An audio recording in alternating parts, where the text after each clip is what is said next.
여러분, 사람들 참 복을 좋아하지요. 복을 좋아합니다. 그래서 요즘은요, 비즈니스 하는 사람들이 우리가 쓰는 이 아는 고사성어를 이렇게 해석한다고 합니다. 우리 고사성어 중에 전화위복이라는 사자성어가 있습니다. 전화위복이 무슨 말인지 아시죠? 옆에 사람 귀에다 대고 또 크게 얘기했다가 틀리면 뺨 맞으니까, 그런 것도 모르냐고 뺨 맞으니까 옆에 사람 귀에다 대고 전화위복은 이런 말이에요. 한번 얘기해 보실래요? 옆에 사람한테. 전화위복이 무슨 말이에요? 화가 변하여 복이 됐다, 복이 된다, 이런 얘기지요. 화가 변하여 복이 된다. 근데 요즘 비즈니스 하는 사람들, 영업하는 사람들은 전화위복을 이렇게 해석한대요. 전화 위에 복이 있다. 복이 어디가 있다고요? 이 전화 위에 복이 있다는 거예요. 왜 그렇게 해석하냐면, 비즈니스 하는 사람들은 전화 한 통에 대박을 터뜨릴 수 있으니까. 전화 한 통으로 누구와 잘 연결이 되면 대박을 터뜨리니까 전화 위에 복이 있다, 이렇게 전화위복을 해석한다 그래요. 근데 여러분, 복은 하나님 손에 있습니다. 복이 전하기 위해 있는 게 아니고 복은 하나님 손에 있어요. 오늘도 그 하나님 손을 붙잡으러 나온 여러분 모두에게 하나님이 큰 은혜 주시기를 축원합니다. 큰 복 주시기를 축원합니다. 오늘 본문은요, 이삭이 족장이 돼서 가나안 땅에 거주할 때 그 땅에 흉년이 찾아옵니다. 그의 아버지 때에도 흉년이 있었는데 이삭이 족장이 됐을 때 그에게도 흉년이 찾아옵니다. 흉년이 찾아오자 이삭은 족장입니다. 성경의 이 성경 문자만을 보면 이삭의 가족만을 우리는 간단하게 생각할 수 있는데 그게 아니고, 이삭은 이 당시가 나라라는 나라, 국가가 세워지기 전 단계예요. 족장이 한 부족원을 통치하던 시대입니다. 그러니 이삭이 거느린 사람이 수천 수만 명이에요. 이삭이 족장이 돼서 수천 수만 명을 거느리고 있을 때 그 땅에 흉년이 옵니다. 흉년이 오니까 이삭이 수많은 부족원을 살리기 위하여 저 애굽 땅, 그 당시 이집트 땅입니다. 지금으로 이집트 땅인데, 이집트 땅은 늘 나일강이라는 큰 강이 있어서 그 강 때문에 이 이집트는 비옥합니다. 항상 양식이 넘쳐 납니다. 그래서 가나안 땅에 흉년이 오자 이삭은 부족원을 데리고 양식 있는 이집트 땅, 애굽 땅으로 내려가려고 합니다. 그때 하나님이 나타나셔서 이삭에게 이렇게 얘기합니다. 이삭아, 내려가지 마라. 그리고 내가 내게 지시할 그 땅에 머물러라. 이 얘기를 하십니다. 그때 이삭은요, 머물러라는 말씀을 듣고 고민하다가 머뭅니다. 그런데 어떤 일이 벌어졌냐면, 흉년의 때에 땅이 쩍쩍 갈라지는 풀 한 폭이 나지 않은 그 땅에서 이삭은요 100배의 축복을 받습니다. 여러분, 어떻게 흉년의 때에 양식이 나지 않는 곳에 있으면 자신의 가족과 부족은 모두 수천 수만 명이 굶어 죽을 수 있는데 어떻게 애굽 땅으로 내려가지 않았을까요? 무엇이 이삭을 그 자리에 그대로 머물게 했을까요?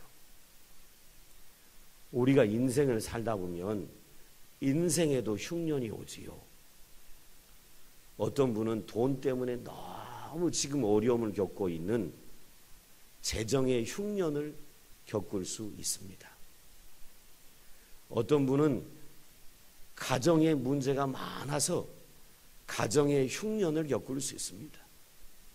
어떤 분은 건강이 너무 좋지 않아서 건강의 흉년을 겪을 수 있습니다. 어제 저녁에 저는 저희 아버님으로부터 전화를 받았습니다. 전화하신 이유는 이것 때문입니다. 아들에게 기도 부탁을 하려고 저희 아버님이 전화를 하셨습니다. 저희 아버님이 이런 얘기 하시더라고요. 같이 생사고락을 했던, 군대 생활하며 전쟁을 같이 왔다 갔다 했던 한 오래된 전우 중에 한 분이 전화를 하셨다는 거예요. 오랜만에 전화를 하셨다는 거예요. 그러시면서 자기 얘기를 하시는데, 아버님의 친구분이 자기 얘기를 하시는데, 자기 몸이 지금 뇌경색으로 반쪽이 다 마비됐다고. 얼굴도 일그러지고 팔도 손도 마비돼서 내 몸을 겨눌 수가 없어서 큰아들이 수원에 사는데 큰아들 집에서 머물고 있다고. 그리고 그분의 아내는 중풍이 왔고 치매가 와서 한 아들이 뇌경색이 오서 반쪽이 마비된 아버지와 중풍이 오고 치매가 온 어머니를 모실 수가 없어서 자신은 수원에 있는 큰아들 집에 있고 자신의 아내는 전라도 광주에 있는 둘째 아들 집에서 머물고 있다고 안타까운 얘기를 전화로 하시더라는 거예요. 여러분, 만약에 한 아들이 뇌경색이 와서 반쪽이 마비된 아버지와 중풍으로 제대로 거동을 못하고 치매까지 와서 대소변을 못 가리는 어머니를 동시에 모신다면 이게 쉬운 일일까요? 살다 보면요, 이런 가정의 흉년, 그리고요, 건강의 흉년이 옵니다. 이때 여러분, 어떻게 하면 이삭처럼 이 흉년의 때에도 그 자리에 여러분 머물 수 있을까요? 재정의 흉년이 오면 별 생각 다 들 거 아닙니까? 이리 가면 살 수 있을까? 저리 가면 살 수 있을까? 별 생각 들지 않겠어요? 사업을 하다가 안 되면 저 사람 만나면 될까? 저 사람 만나면 될까? 별의별 생각 다 들지 않겠어요? 이런 재정의 흉년이 올 때 여러분 어떻게 하면 하나님이 머물러라 그럴 때 그 자리에 머무를 수 있겠어요? 도대체 어떻게 하면 이삭이 누렸던 것 같은 100배의 축복을 누릴 수 있을까요? 이삭이 족장이 되던 때입니다. 흉년이 왔습니다. 여러분 상상해 보십시오. 성경에 흉년이 왔다. 이삭이 내려가려고 했다. 하나님이 머물러라 그랬다. 문자만 보면 일이 아무 일도 아닌 것처럼 느껴집니다. 근데 여기 6.25 전쟁을 겪고 난 이후에 보릿고개를 겪어본 분들 우리 한국 사람은 많이 있지요. 여러분 흉년이 오면 어떻게 되죠? 땅이 쫙쫙 갈라집니다. 땅이요 거북이 등처럼 갈라집니다. 풀 한 폭이 나지 않습니다. 풀 하나 나지 않으면 이 지역이 가나안 땅이 유목지역이니까 농사는 놔두고 풀 한 폭이 나지 않으면 누가 죽어나가기 시작하지요? 가축들이 퍽퍽 쓰러져 죽어나갑니다. 양식이 나지 않으면 가족들은 어떻게 되지요? 굶어 죽습니다. 굶어 죽어요. 그러니 한 가정이 아니라 한 부족을 책임진 이삭은 속이 타들어갑니다. 시커멓게 타들어갑니다. 그래서 이삭은 생각합니다. 저 애굽 땅 이집트는 양식이 많이 있다는데 이 부족원과 가축을 데리고 내려가면 우리 식솔들 먹여 살리고 우리 가축들을 먹여 살리지 않을까 싶어서 이삭은요 온 부족과 가축을 데리고 내려가기 시작합니다. 내려가다가 가나안이라는 이 지역의 마지막 끝에 목초지가 되는 남아있는 조그만 목초지가 있는 그랄 땅에 머무릅니다. 가나안 땅 최남단입니다. 그랄 땅에 그나마 조금 목초지가 있어서 머물렀는데 그 땅은 블레셋이라는 나라가 위치하고 있는 지역입니다. 블레셋 사람들도 먹고 살기가 어려운데 나그네인 이삭까지 이 그랄 땅에 와 있으니 먹을 것이 더 없습니다. 그래서 이삭은 여기서도 더 머물 수 없겠다 싶어서 애굽 땅으로 내려가려고 마음을 딱 먹습니다. 그런데요, 그날 밤에 하나님이 나타났습니다. 하나님이 나타나셔서 이삭한테 얘기합니다. 이삭아, 너 절대로 애굽 땅으로 내려가지 마라. 그리고 그 땅에 머물러라. 이렇게 얘기하십니다. 여러분, 이 말을 듣고 이삭이 안 내려가면 어떻게 되지요? 이 상황에서 그 땅이 뭐라고요? 흉년이에요. 하나님 말씀을 듣고 이삭이 그 땅에 머무르고 안 내려가면 어떻게 돼요? 모든 자기 부족이 다 어떻게 돼요? 죽어요. 자기 부족원들이 거느리고 있는 가축들 어떻게 돼요? 다 쓰러져 죽어가요. 이삭은 갈등합니다. 살기 위해 애굽 땅에 내려갈 것인가? 아니면 하나님 말씀, 그 말씀을 따라 그 자리에 머무를 것인가? 여러분, 이삭의 아내가 어찌 했을까요? 이삭의 아내가 이삭한테 이렇게 얘기했을 거예요. 이삭이 고민하고 있으니까, 여보, 안 내려가면 우리 아이들이 먹을 것이 없어 죽어요. 당신 왜 주저하고 있냐고. 아내가요, 남편을 향하여 막 아우성을 쳤을 거예요. 아내만 그랬을까요?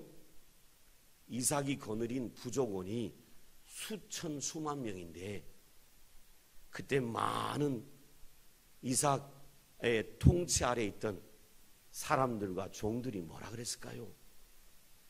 우리 주인 뭐하고 있는 거야? 머뭇거리다가는 다 굶어 죽었는데 뭐하고 있는 거야? 우리 죽이려고 하는 거야? 하고요, 이삭 아래 통치를 받는 부족원과 종들이 아우성을 쳤을 것입니다. 심지어 들고 일어나서 이삭에게 위해를 가했을 수도 있습니다. 이삭은요, 그때 고민합니다. 그리고 원망도 합니다. 하나님, 저 땅에 내려가면 양식이 있는데 왜 내려가라고 하지 않습니까? 왜 머물라고 합니까? 왜 아내한테 이런 얘기 듣게 하고 왜 내 밑에 있는 사람들한테 이런 얘기 듣게 하며 나를 괴롭게 하십니까? 나 어떻게 하라는 것입니까? 이삭은요, 홀로 하나님 앞에서 소리쳤을 거예요. 어떻게 하라는 것이냐고. 우리 가족들 그냥 굶어 죽이라는 것이냐고. 왜 머무르게 하시냐고. 이삭은 하나님 앞에 누구한테도 하지 못하는 이 찢어지는 이야기를 하나님께 했을 겁니다. 그러다가 이삭이요, 결심을 합니다. 수많은 사람들이 자기를 향하여 하는 많은 얘기, 내면에서 일어나는 갈등에도 불구하고 이삭은 그 자리에 머뭅니다. 내려가지 말라. 그 땅에, 내가 지시할 그 땅에 머물라라고 하실 때 이삭은요, 그 땅에 머물라는 하나님의 말씀에 순종하기로 결단합니다. 모두가 죽을 수 있는 상황입니다. 자신이 거느리고 있는 모든 가축들이, 양떼들이 다 쓰러져서 죽을 수 있는 상황입니다.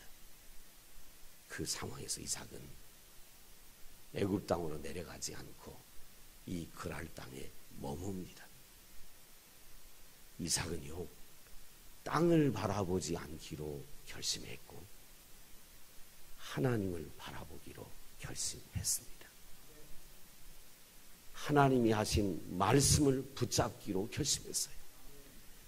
이 머릿속에서 일어나는 인간적인 계산을 하지 아니하고, 안 내려가면 죽는데, 내려가면 양식이 있는데 라는 인간적인 계산을 하지 아니하고 이삭은 순종하기로 결심하고요, 그 땅에 머뭅니다. 그리고요, 이삭은요, 그곳에서 기도합니다.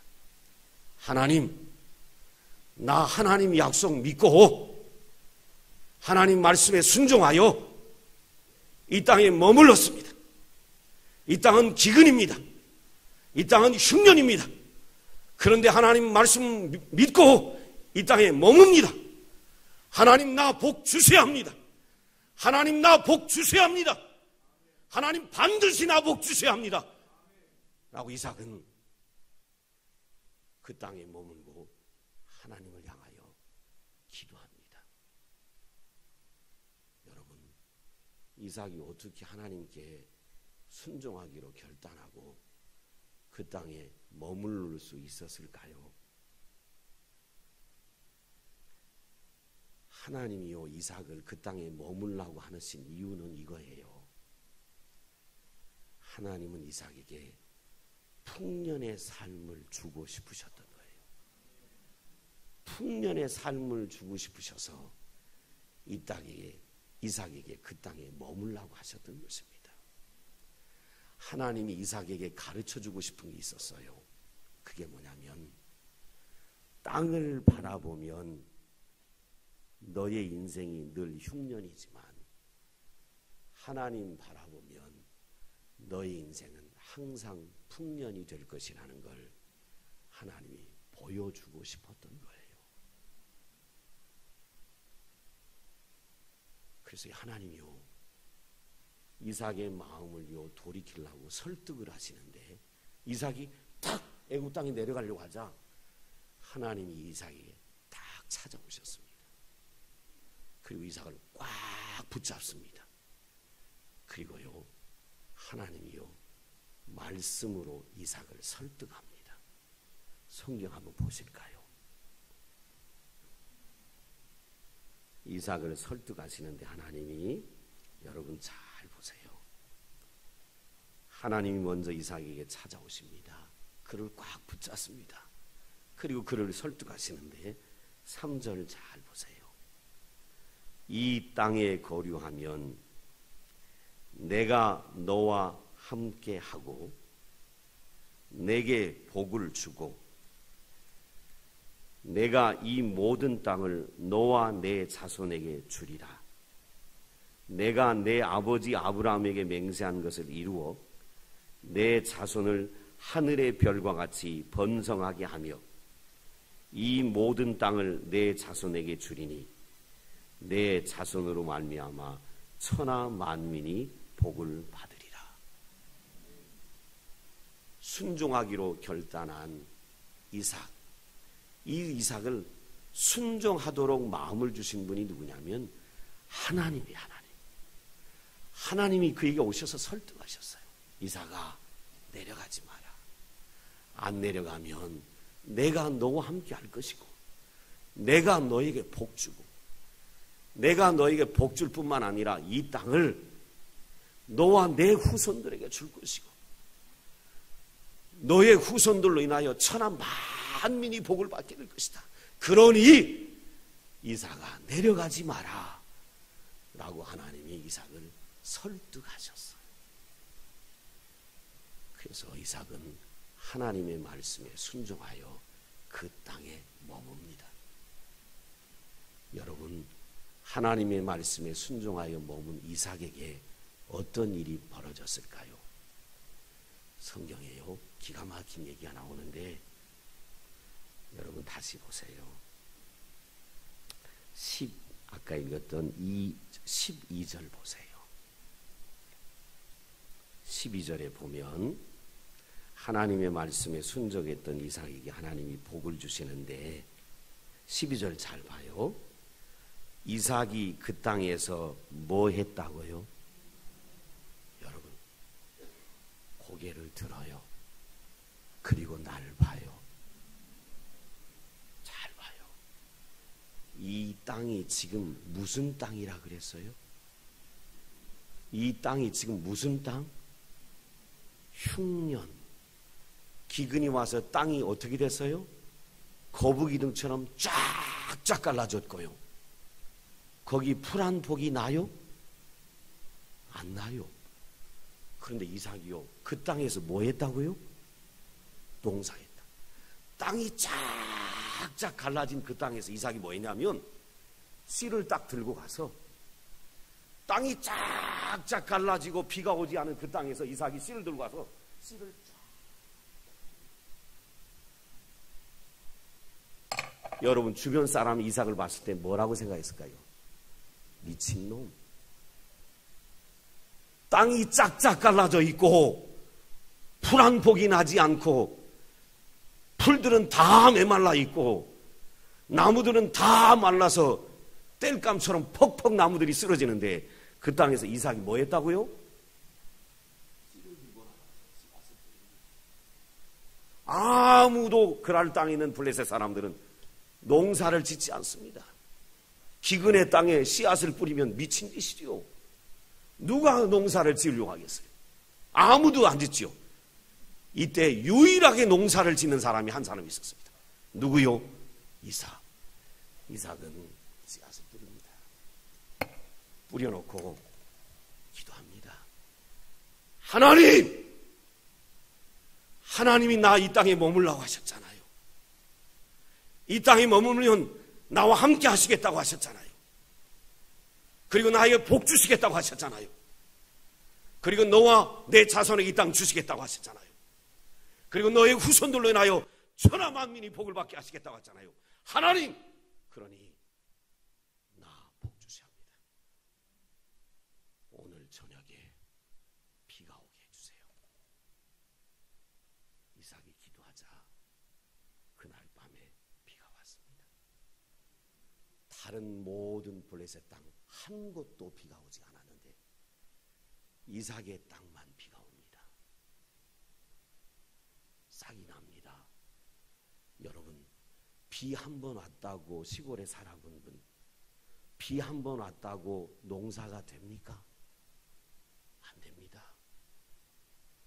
우리가 추수할 때까지 오랜 시간이 걸리고 그 기간 동안에 많은 비가 와야 합니다. 이삭은 날마다 하나님께 비를 구합니다. 이삭이 구할 때마다 밤이 지나고 아침이 되면 하나님께서 이삭의 땅만 물이 흘러넘치도록 비를 주십니다. 이삭은 나가서 김을 맵니다. 풀을 뽑습니다. 그리고 또 하나님께 기도합니다. 하나님은 비를 주십니다. 그리고 이삭이 추수할 때가 이르자 하나님, 이제는 비 안 주셔도 좋으니까 병충해 오지 않게 해주세요. 다른 짐승들이 와서 이 벼를 갉아먹지 않게 해서 소득이 많아지게 해달라고 기도합니다. 그러자요, 여러분, 놀라운 일이 벌어졌는데 이삭이 그의 농사함에 이삭이 100배의 복을 얻었더라. 여러분, 우리가 농사 지어서 평년장만 나와도 감사하잖아요. 작년에 농사 지은 것만만 소출 얻어도 감사해요.